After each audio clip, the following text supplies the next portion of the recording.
radhi kupoteza nafasi yangu, lakini kamwe sitakuwa tayari kuona amani ya taifa hili inavunjika.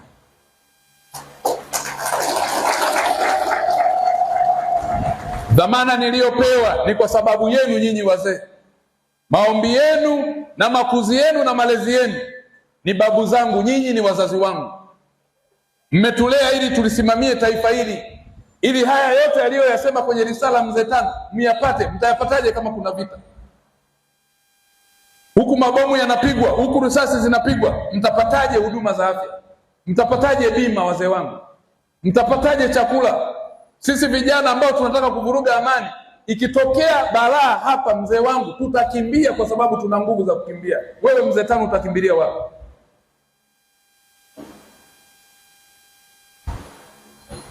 Tusiharibu amani ya taifa letu. Na ndio maana mimi nimesema, na hata jana bungeni nilisema, sikukosea, nina akili timamu na nimesoma vya kutosha. Hata wale wanaosema leo wanaharakati wapo, mmewasikia. Wapo wanasiasa ambao wanasema mmewasikia. Nimezuia vyama vyote vya siasa katika kipindi hiki chenye matishio, hata CCM chama changu nimezuia.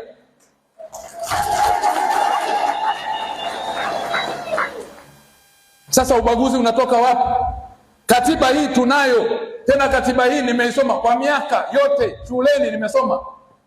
Sasa leo eti kuna mtu hapo amekiuka katiba. Nani amesema tunavunja katiba?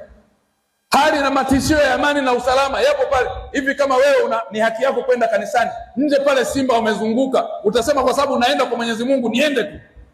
Kwa sababu leo ni siku ya Jumapili, leo ni Ijumaa, umeona kuna simba wako tishio, wanaunguruma huku na kule. Badala ya kufanya utaratibu wa kuwakabili simba wanaotaka kutafuna watu, unasema lazima niende msikitini hata kama ni haki yako. Ni busara hiyo?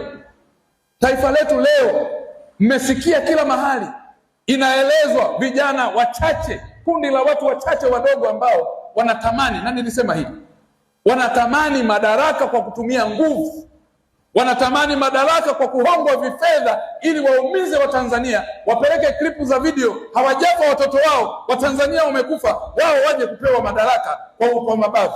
Nimesema hapana. Kama ni cheo na kiende, Tanzania sitaiacha ikiwa kwenye damu. Kama ni maisha yangu, niko tayari niyapoteze maisha yangu, lakini msimamo wangu nasema Tanzania lazima ibaki salama. Sitamchekea mtu yoyote.